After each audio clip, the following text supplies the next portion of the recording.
Hello, I'm Jonathan Bowman-Perks, and welcome back to my favourite time of the day.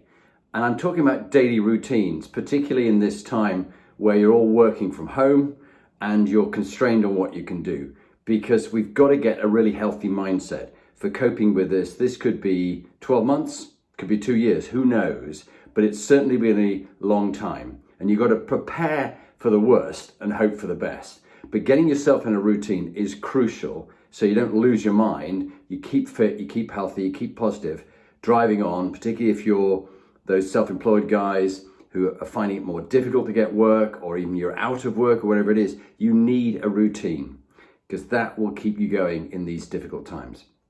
I thought I'd share with you my morning routine. I've just been out for a run. I'm lucky that I can find somewhere where I'm not going to meet people.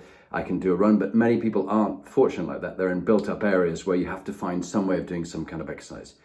But have a routine and have a plan. Here's mine. For what it's worth, I hope it helps you. So the first thing, as soon as the alarm goes off, I also have a consistency of trying to wake up at exactly the same time every morning. It's very healthy for you, particularly for the sleep that you have, if your body gets used to knowing the time it's going to be getting up.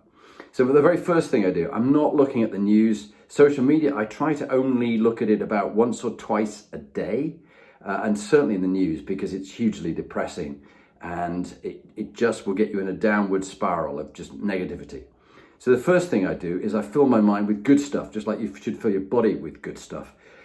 I like Ryan Holiday's The Daily Stoic. You could either have it as a book by your bed, or you could have it as I have it as an app.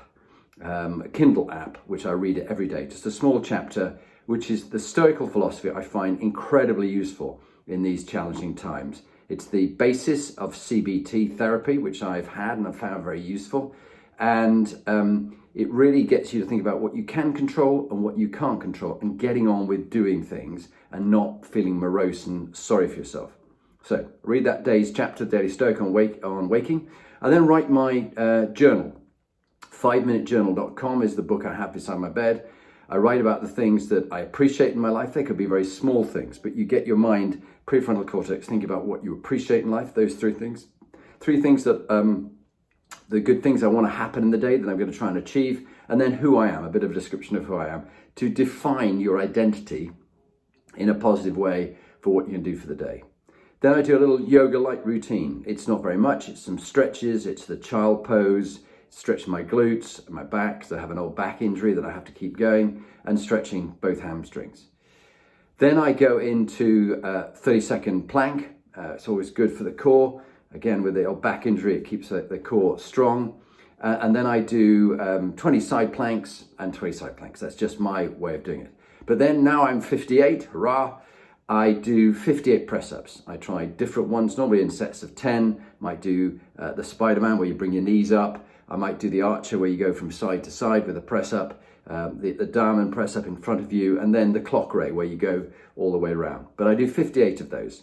Now, okay, there's some days where I slack and I don't do it, but it really is good to keep those atomic habits, as James Clear talks about. If you can keep those habits every day, you're compounding the improvement. A 1% improvement day on day, massive. The hockey stick effect, which we know in bad terms from the number of people who are getting cases of the coronavirus, or tragically who are dying, that is the hockey stick effect.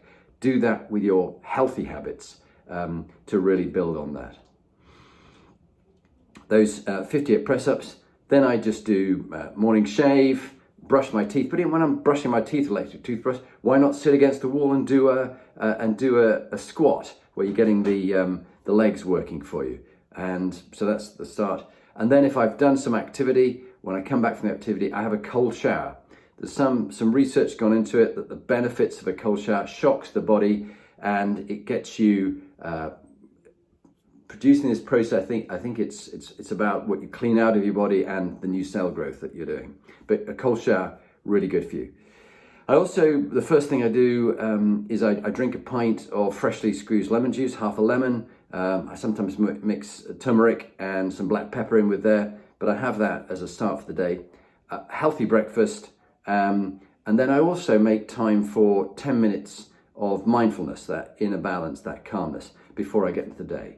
Why is that important to have some kind of routine at the beginning of the day? It's the bit of the day that you can control. The rest of the day, goodness knows what's going to go on in the day. But you have that morning period where you can control what you're going to do.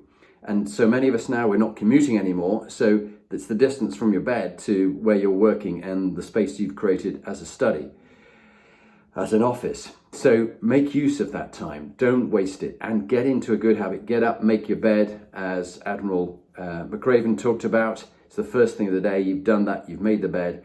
And don't get into a slob kind of way and let yourself go. You've got to keep yourself going and keep some kind of routine.